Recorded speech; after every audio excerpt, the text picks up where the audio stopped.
নিজের লাইফের রিস্ক নিয়ে ওইসব ধর্মবিদ্বেষীদের বিরুদ্ধে কত কিছুই তো করলাম, প্লাস আপনাদের সাথে নিয়ে এদের বিরুদ্ধে কঠোর প্রতিবাদমূলক কিছু করব এইটাও ভেবেছিলাম। বাট সো স্যাড, এখন আমি আমার নিজের লাইফ নিয়ে চিন্তিত, ডিপ্রেসড, মোটিভেশন ড্র, সাথে খুব রিস্কের মধ্যেও আছি। কারণ রিসেন্টলি ডিবি অফিস থেকে কল আসছিল, শীঘ্রই থানায় দেখা করতে হবে, না হয় আমার নামে মামলা হয়ে যাবে, দেন পুলিশ এসে বাড়ি থেকে তুলে নিয়ে যাবে।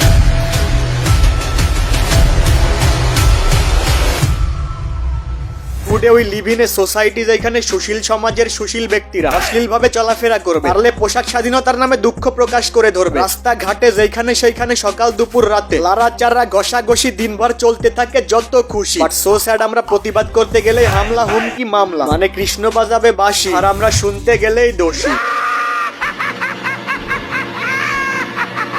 হোয়াটসঅ্যাপ বাজান, this is Khan and welcome back to Khan সাহেবের এলাকায়। আজকে ইচ্ছা করলে অনেক কথা বলতে পারতাম, অনেক কথা বলেও কেটে দিতে বাধ্য হলাম চাপে পড়ে। বাট মনে রাখো, সত্য কখনো চাপা থাকে না, আল্লাহ চিরদিন সবাই একই অবস্থানে রাখে না। আজকে আমার অবস্থান নিচু, তাই নিজেই নিজের গলা টিপ দিয়ে ধরে রেখেছি। মনে রাখেন, গলা কিন্তু আল্লাহ আপনাদেরকেও দিছে।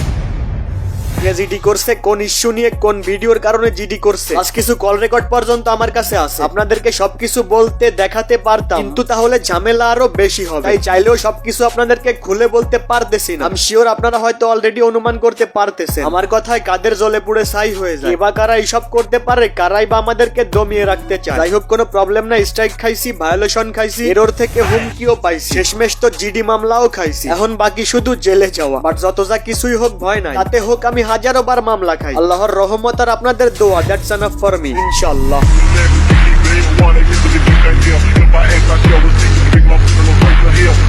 এই ডিবি পুলিশ কর্মকর্তার কাছে আমাদের নামে কমপ্লেইনটা করা হয়েছে। আমি জানি তিনি অবশ্যই এই ভিডিওটি দেখতেছেন, যদি দেখে থাকেন তাহলে পার্সোনালি আপনারে বলি শোনেন। ও আমার ধর্মীয় অনুভূতিতে আঘাত দিয়ে কটূক্তিমূলক কথাবার্তা পোস্ট করতেছে, প্লাস পাবলিকলি ডিসরেসপেক্ট ছড়িয়ে দিতেছে। আর আমি একজন মুসলিমের সন্তান হয়ে বসে বসে দেখব, প্রতিবাদও করব না, এটা ইম্পসিবল। একজন সিঙ্গেল পারসন আমাদের পুরো মুসলিমদের ধর্মীয় অনুভূতিতে আঘাত দিতেছে, আর কোনো বিচার নাই। আর আমরা একটু প্রতিবাদ করতে গেলেই হামলা, হুমকি, সাথে মামলা খাই। দ্যাটস ওয়াই ডিসিশন নিছি, সুন অ্যাজ পসিবল হয়তো এই কন্টেন্ট ছাড়বো, নয়তো এই দেশ ছাড়বো। আপনারা আমার জন্য দোয়া করেন, আমি খুবই ক্লান্ত।